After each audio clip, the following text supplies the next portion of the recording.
तुम्ही जर कोणतीही चटणी अशी वाटून ठेवत असाल ना, तर ती हिरवीगार आणि ताजी राहण्यासाठी इथे फक्त 2 तुकडे बर्फाचे टाकायचे आणि मिक्सरमधनं बारीक वाटून घ्यायची। आता ही जी चटणी आहे ती पुदिन्याची चटणी आहे। तुम्ही ज्यावेळी वेगवेगळी नाश्ते बनवता, जशी पाणीपुरी, भेल किंवा समोसे, दही वडे, त्यामध्ये ही वापरू शकता। अगदी 15 ते महिनाभर राहिली ना तरी अगदी हिरवीगार राहते, अजिबात खराब होत नाही। त्यासाठी मी काही खास टिप्स सांगितले आहेत। ही पुदिन्याची चटणी आहे, ती कशी वाटली आहे ते तुम्ही बघा आणि वर्षभर पुदिना कसा साठवून ठेवायचा तो पण या व्हिडिओमध्ये दाखवला आहे। नमस्कार, सोनाली रेसिपी अँड टिप्समध्ये आपलं खूप खूप स्वागत आहे। मार्केटमध्ये ज्यावेळी छान असा पुदिना भेटतो ना स्वस्त, त्यावेळी घेऊन यायचा आणि ह्याची जी कोवळी पानं असतात ना ती काढून ठेवायची। आता पुदिनामध्ये 2 प्रकारचे पुदिना असतात। एक एकदम तुळशीच्या झाडासारखा पुदिना असतो, त्याला सुगंध अजिबात नसतो, असतो पुदिना। पण दुसरा जो पुदिना असतो ना तो हातावर असा चुरगळल्यानंतर त्याचा छान असा सुगंध येतो।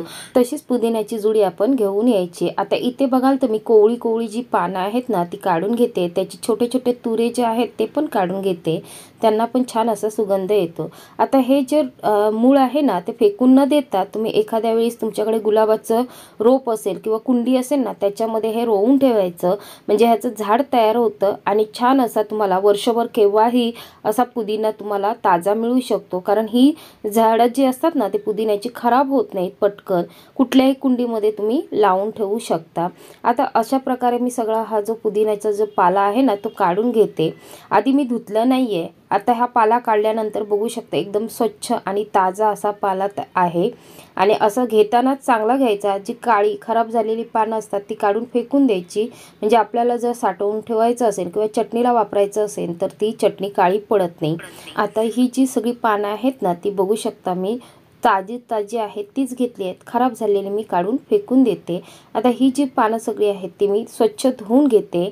एकदा का धुवून घेतली की पुन्हा आपल्याला वापरायचं असेल त्यावेळी धुवायची गरज लागत नाही आणि अशा होलवाल्या भांड्यामध्ये मी ही गाळून घेते, म्हणजे पाणी अजिबात राहणार नाही।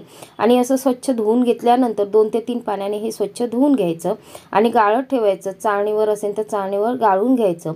असं ही पानं कोरडी झाली ना, पाणी सगळं निथळून गेलं की आपण ही घरामध्येच कॉटनच्या कपड्यावर सुकत घालायची। इथे मी कॉटनची ओढणी घेतली आहे आणि ही पानं मी मोकळी करून घालते। इथे एक लक्षात ठेवा, कधीही असं जर साठवणीचा पदार्थ ठेवायचा असेल ना, कोथिंबीर म्हणा किंवा पुदिना म्हणा, घरामध्येच सुकवायचा, अजिबात उन्हामध्ये घालायचं नाही। कारण ही घरामध्ये सुकवलात तरी अगदी 1 ते 2 दिवसात चांगली सुकून जातात। उन्हात घातलात ना तर ह्याचा जो नैसर्गिक रंग आहे हिरवा आणि नैसर्गिक जो सुगंध आहे तो उडून जातो आणि त्यामध्ये काहीच सत्व राहत नाही। त्यामुळे कधीही उन्हात सुकू नका, घरामध्येच सुकून ठेवा। अगदी फॅन खाली नाही घातलात ना तरी सुकून जातो, 1 ते 2 दिवसात छान असं सुकून जातो।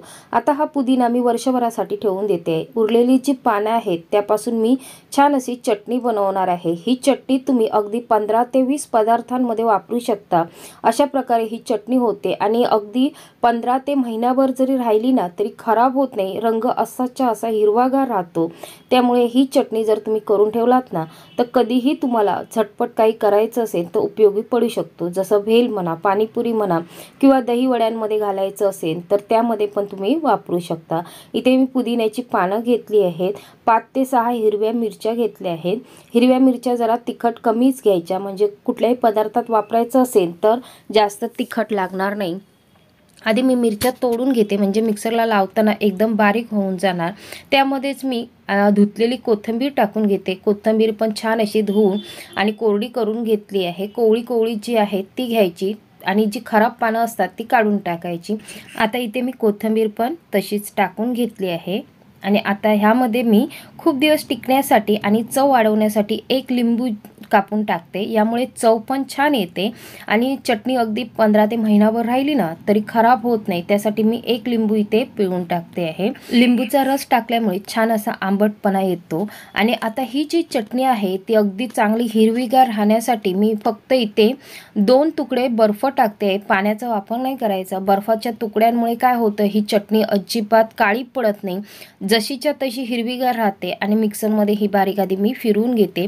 बघू शकता छान अशी हिरवागार ह्याला रंग आला आहे आणि जरी महिनाभर राहिली ना तरी असंच्या असं ही चटणी राहते। तुम्ही भेलमध्ये किंवा दहीवडे, पाणीपुरी कशामध्येही वापरू शकता। आता तुम्हाला जर पाणीपुरीमध्ये वापरायची असेल ना तर ही चटणी अगदी 1 वाटी चटणी घ्यायची आणि 1 लिटर थंडगार पाणी घालायचं, फक्त मीठ घालायचं, झालं आपलं पाणीपुरीचं जे पाणी असतं ते तयार होतं। झटपट काही वेळा घाई असते आणि पाणीपुरी किंवा दुसरे काही पदार्थ करायचे असेल तर ही चटणी जर हाताखाली असेल ना तर पटकन तुम्ही कुठलाही पदार्थ करून घेऊ शकता। अशा प्रकारे मी ही चटणी आधी काढून घेते। एअरटाईट डब्यामध्ये ही भरून ठेवायची, महिनाभर खराब होत नाही।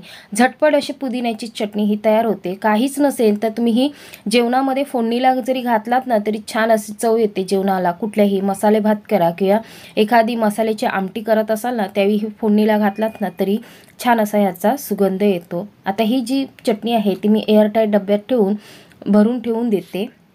2 तुकडे फक्त बर्फाचा टाकल्यामुळे ह्याला छान असा हिरवा रंग येतो। आता ही चटणी तर तयार झाली। आता आपण जो पुदिना सुकून ठेवलेला ना तो बघा किती छान असा रंग आलाय या पुदिनाला आणि सुगंध पण तसाच राहतो। वर्षभर जरी राहिला तरी असाच्या असा राहतो। तुम्ही एखाद्या वेळी सुके काही कोरडे मसाले करत असाल ना, जलजिरा म्हणा किंवा ताकाचा मसाला करत असेल ना त्याच्यामध्ये ह्याचा उपयोग करू शकता।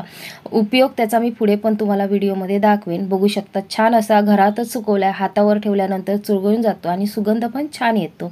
आता हा जो व्हिडिओ आहे तो तुम्हाला कसा वाटला तो कमेंट करून सांगा। आवडला तर लाईक करा, नवीन असाल तर नक्की सबस्क्राईब करा। असेच मी काही वर्षभर टिकणारे मिरच्या, वर्षभर टिकणारी कोथिंबीरीचे व्हिडिओ अपलोड केले आहेत, तर नवीन असाल तर नक्की चॅनलवर जाऊन बघा, म्हणजे वर्षभर टिकून ठेवायच्या वस्तू तुम्हाला कळून जातील। चला मग पुन्हा भेटू अशाच एखाद्या नवीन व्हिडिओमध्ये। तोपर्यंत खात रहा, मस्त रहा।